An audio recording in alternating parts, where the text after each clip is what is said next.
Hello friends, welcome to Imran study circle. Already మనము average topic సంబంధించి basic part చూసాము. అది చూసిన తర్వాత ఈ వీడియో చూడండి, ఇంకొంచెం క్లారిటీగా ఉంటుంది. ఈరోజు మన సెక్షన్ స్టార్ట్ చేద్దాం.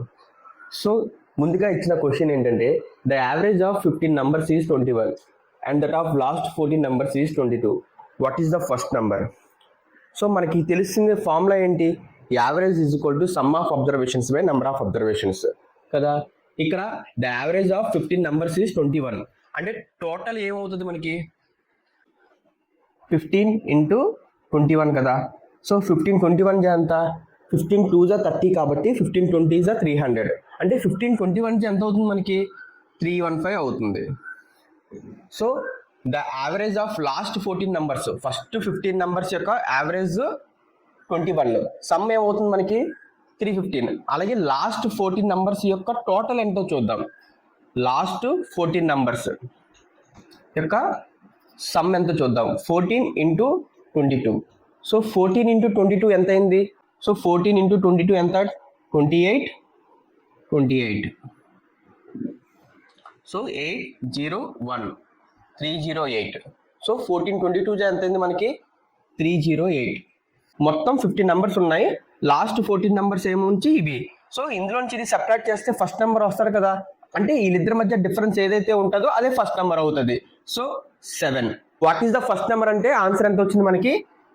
7 అనమాట. నెక్స్ట్ క్వశ్చన్ చూడండి. The average of 24 students is 12 years.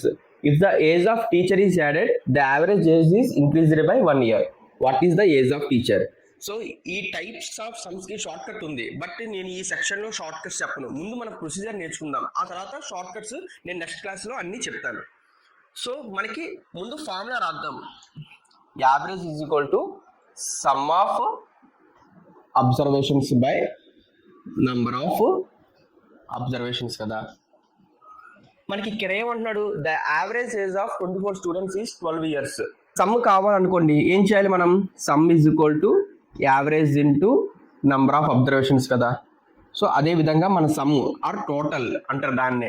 So చేస్తే ఏమవుతుంది? 24 into 12. సో 24 12 ఎంత? ఒకసారి చూడండి, టేబుల్స్ కూడా మనకి రావాలి. సో 12 4 ఎంత అయింది? 48. 12 2 24, 288. సో 24 12 ఎంత అయింది మనకి? 288. So if the age of teacher is added, the average is increased by 1 year. వాడు ఏం చెప్పాడో మనం అదే చేద్దాం. The age of teacher is added అన్నప్పుడు ఇప్పుడు టోటల్ మెంబర్స్ ఎంతమంది అయ్యారు? 25 అయిపోయారు. అలాగే the average is increased by 1 year. 12 years కాస్త ఇప్పుడు 13 years అయిపోద్ది. అంటే 25 13 ఎంత?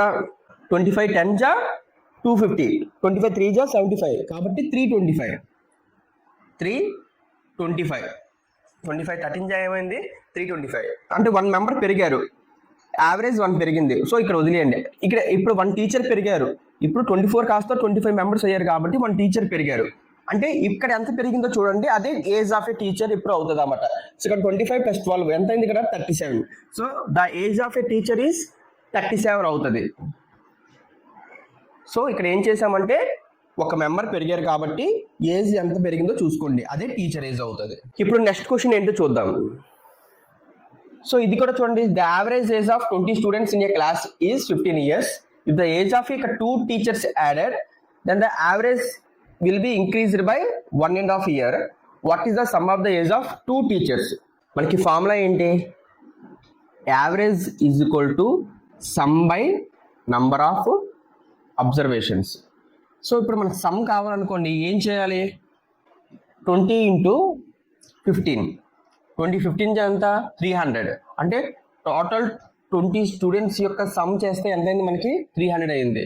If the age of 2 teachers are added, ఇప్పుడు 2 teachers యాడ్ అయ్యారు. So then the average will be increased by 1.5. 1.5 అంటే ఏంటి? 16 + 1.5 ఈజ్ 16.5. సో మనకి ఏం చేద్దామంటే ఈ 22 into ఈ 16.5ని ఎలా రాయొచ్చు మనం? 33/2 కింద రాయొచ్చు కదా. సో 33/2. 2 1 2 11 11 into 33. సో 11 into 33 ఎంత అయింది మనకి? 363. సో ఇప్పుడు ఇక్కడ 2 టీచర్స్ పెరిగారు. ఆ 2 టీచర్స్ యొక్క సమ్ ఏమవుతుంది? ఇక్కడ ఎంత పెరిగారు? 63 పెరిగింది. ఇండివిజువల్ టీచర్స్ యొక్క స్కోర్ ఏంటో తెలియదు, కానీ ఖచ్చితంగా మనకి 2 టీచర్స్ యొక్క సమ్ మాత్రం ఖచ్చితంగా మనకి 63 అవుతుంది. ఇప్పుడు ఏం కనుక్కోమన్నాడు? What is the sum of the ages of 2 teachers? So 63 is the answer. ఇప్పుడు నెక్స్ట్ సమ్స్ చూద్దాం. ఇక్కడ ఇచ్చిన క్వశ్చన్ ఏంటంటే, if the sum of 11 consecutive odd numbers is 253, find the first term. ఇప్పుడు ఈ సమ్ ఎలా చేద్దామంటే x+2 x+4 ఇలా రాస్తే మనకి సమ్ కాంప్లికేటెడ్ అయిపోతుంది. కాబట్టి మనకి ఏం తెలుసు? ముందు ఫార్ములా రాయండి. Average is equal to sum of observations by number of observations కదా. సో మనకి యావరేజ్ కావాలంటే ఏం చేయాలి? వాడు సమ్ ఇచ్చాడు. సమ్ ఎంత? టోటల్గా 253. ఎన్ని నెంబర్ ఆఫ్ అబ్జర్వేషన్స్ ఉన్నాయి? 11. అంటే యావరేజ్ ఎంత వస్తుంది మనకి? 11 2 22, 3 మిగిలింది కాబట్టి 11 3 అంటే యావరేజ్ ఈజ్ 23. సో మనకి ఒక పాయింట్ తెలుసు, average always be the middle number. మనకి టోటల్ ఎన్ని టర్మ్స్ ఉన్నాయి? 11 టర్మ్స్ ఉన్నాయి. 1 2 3 4 5 6 అంటే 6th టర్మ్ ఖచ్చితంగా 23 అవుతుంది. ఎందుకంటే టోటల్ 11 టర్మ్స్ కాబట్టి ఇక్కడ ఒక 5 టర్మ్స్ ఉంటాయి, ఇక్కడ ఒక 5 టర్మ్స్ ఉంటాయి. సో మనకి ఇది కాన్సిక్యూటివ్ ఆడ్ నెంబర్స్ అన్నాడు. కాన్సిక్యూటివ్ ఆడ్ నెంబర్స్ అన్నాడు కాబట్టి ఒక్కొక్క నెంబర్కి గ్యాప్ ఎంత ఉంటుంది? 2 ఉంటుంది. ఇది 6th టర్మ్. 6th టర్మ్ 22 కాబట్టి ఇది 21 అవుతుంది. ఇది మనకి 19 అవుతుంది, 17 అవుతుంది, 15 అవుతుంది, ఇది 13 అవుతుంది. మనకి ఫస్ట్ టర్మ్ అడిగాడు కాబట్టి ఆన్సర్ ఎంత అవుతుంది? మనకి 13 అవుతుంది. సో ఎగ్జామ్లో ఇంతలాగా ఆలోచించాల్సిన అవసరం లేదు. మనకి యావరేజ్ కనుక్కుంటాం 23. సో ఒక్కొక్క నెంబర్కి గ్యాప్ ఎంత? ఇక్కడ 5 టర్మ్స్ ఉంటాయని తెలిస్తే 5 2 ఎంత అయింది మనకి? 10. 23 - 10 ఎంత? 13 ఇస్ ద ఆన్సర్. అలా మీరు ఆలోచించాలన్నమాట. ఇప్పుడు నెక్స్ట్ సమ్ చూడండి. The average of A and B is 30 years, B and C is 32 years, and C and A is 34 years. The age of C is. So the average of A and B ఎంత? 30 years. So A plus B అంటే some ఎంత అవుతుంది మనకి? A plus B is equal to some 30 × 2 ఎంత అయింది మనకి? 60 years. So B and C, అలాగే B and C total age ఎంత అవుతుంది మనకి? 32 × 2 ఎంత అయింది మనకి? 64 years. అలాగే C and A ఎంత అవుతుంది చూడండి. C and A 34 × 2 ఎంత అయింది మనకి? టోటల్ ఏజ్ ఇద్దరు కలిపి 68 అయింది. ఇప్పుడు యాడింగ్ చేయండి.